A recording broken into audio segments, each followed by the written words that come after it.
Lantas apa, Saudara, konsekuensi hukum jika kasus remaja di Parigi Motong disebut Kapolda sebagai persetubuhan alih-alih pemerkosaan? Kita bahas siang ini bersama pakar hukum sekaligus guru besar Fakultas Hukum Universitas Jenderal Sudirman, Prof. Hipnu Nugroho. Prof. Hipnu, selamat siang, apa kabar, Prof? Selamat siang, Mbak. Alhamdulillah baik-baik saja. Oke, Prof, ini kembali jadi polemik yang harusnya kita fokus pada kasus hukumnya, tapi malah menimbulkan polemik lain dengan Kapolda menyatakan ini persetubuhan, bukan pemerkosaan. Ini kalau dari kacamata hukum, Prof, apa konsekuensi dari perbedaan diksi kedua ini? Ya, perbedaan diksi sebagai bentuk persetubuhan itu biasanya pada orang dewasa. Orang dewasa yang sama-sama mau di luar perkawinan. Ataupun terkait dengan kalau toh pun orang ada persetubuhan bersama. Tapi pertanyaannya ini adalah anak. Anak itu ada suatu perlindungan khusus, lex specialis, bahwa kalau toh persetubuhan itu adalah pasti ada perkosaan. Itu. Kalau perkosaan pasti ada persetubuhan. Kalau persetubuhan belum.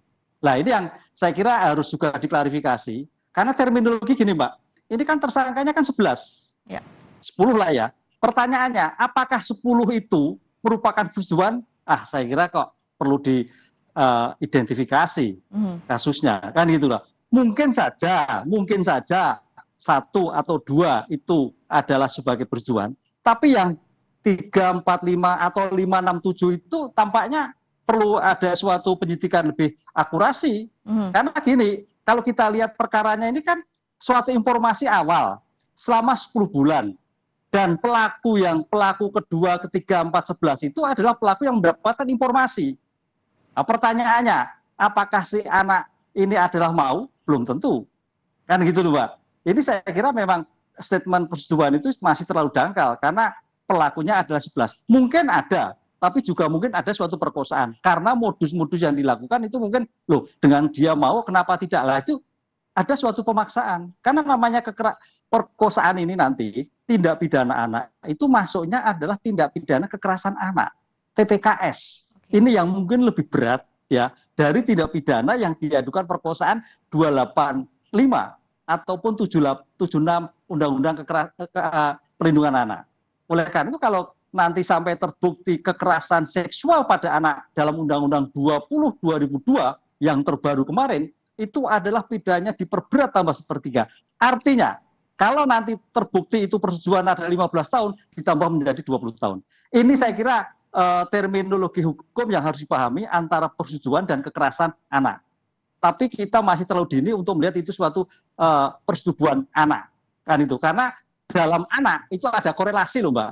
Korelasi finansial dan korelasi ketakutan. Ada suatu ketakutan mau. Nah, bagaimana kalau tidak mau? Itulah kekerasan. Terminologi sangat sempit yang di dalam undang-undang anak itu merupakan bagian lex specialis dan lex generalis pada kekerasan orang dewasa. Gitu.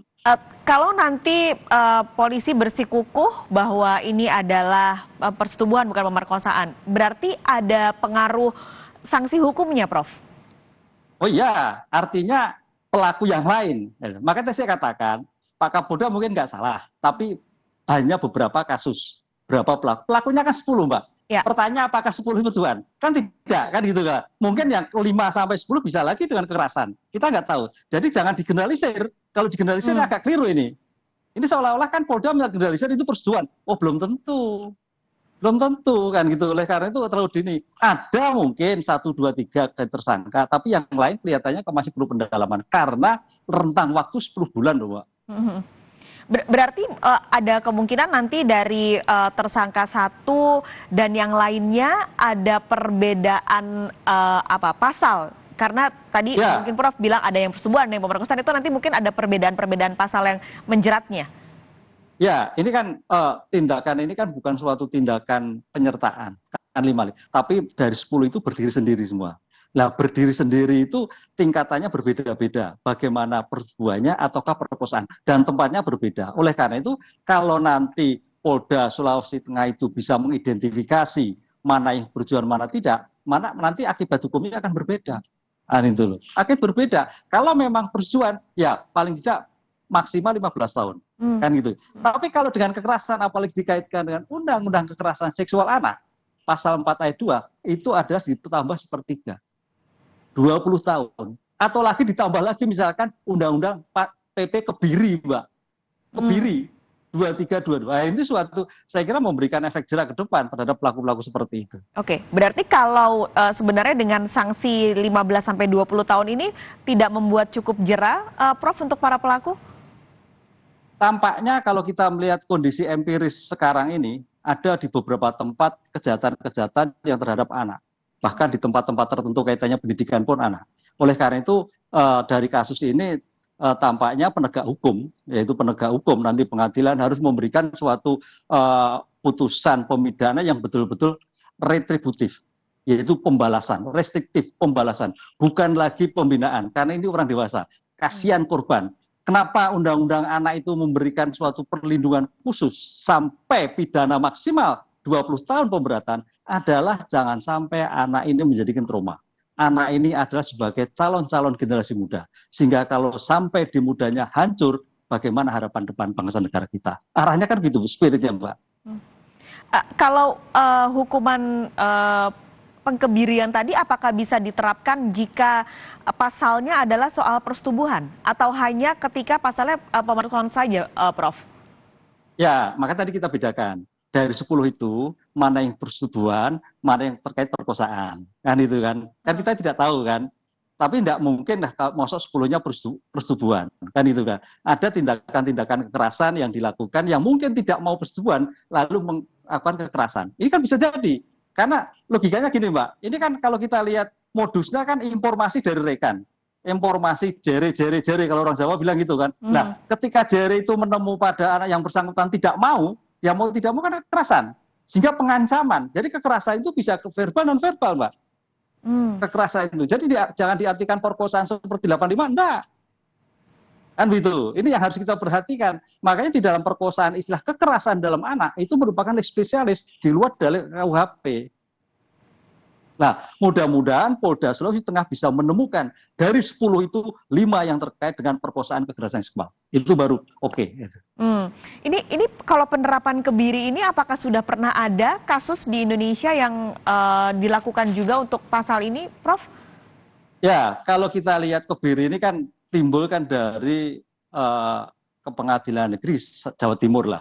Jadi begitu sadisnya orang melakukan kejahatan anak sampai hakim berpikir melompat menjatuhkan putusan kebiri. Padahal kebiri itu belum ada. Kemudian dalam beberapa bulan kemudian pemerintah merespon, wah ini kejahatan ini saya kira hal yang bagus. Maka lahirlah peraturan pemerintah 2003-2020 tentang kebiri kimia bagi pelaku kekerasan seksual. Pertanyaannya, apakah itu dieksekusi atau belum? Kita tidak tahu. Tapi undang-undang itu ada. Cuman perdebatannya kemarin, tim dokter tidak mau mengebiri. Nah, itu loh, karena namanya dokter itu kan menyembuhkan. Ya. Tapi kalau dalam undang-undang kan ada perintah. Perintah undang-undang tidak ada lihat itu dokter atau siapa. Perintah undang-undang kalau kita kebiri ya kebiri kan gitu loh. Nah ini saya kira suatu saatnya bisa dilaksanakan. Karena apa, Mbak? Kalau kita lihat ini, kemarin kan kita lihat pelakunya itu 1, guru. 2, kepala desa, 3, oknum Polri. Saya kira bukan hal yang biasa-biasa, sehingga sebagai bentuk penjeraan saya kira bisa diancamkan, kan begitu. Ini tadi ada satu yang disebut Prof. Hipnu, ada satu polisi yang sebenarnya saat ini masih terduga karena alasan belum cukup bukti. Nah ini nanti gimana Prof ke depannya? Atau mungkin cukupkah dijerat dengan pidana saja atau bagaimana menurut Prof. Hipnu? Ya, kita gantung pada pembuktiannya. Makanya ini pembuktiannya harus betul-betul akurat ya. Memang kejahatan seksual, perkosaan itu kejahatan yang tersembunyi.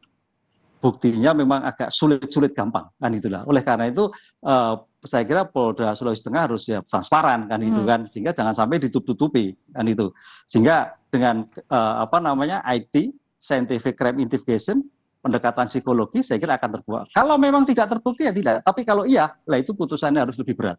Karena sebagai oknum penegak hukum begitu. Oke. Terima kasih Prof. Hipnu sudah memberikan gambaran dari kacamata hukum soal kasus ini. Semoga akan ada hal yang seterang-terangnya untuk kasus ini, terutama untuk keadilan bagi korban. Terima kasih Prof. Hipnu. Terima kasih Mbak. Sehat selalu, Matur nuwun, Prof. nggih. Amin.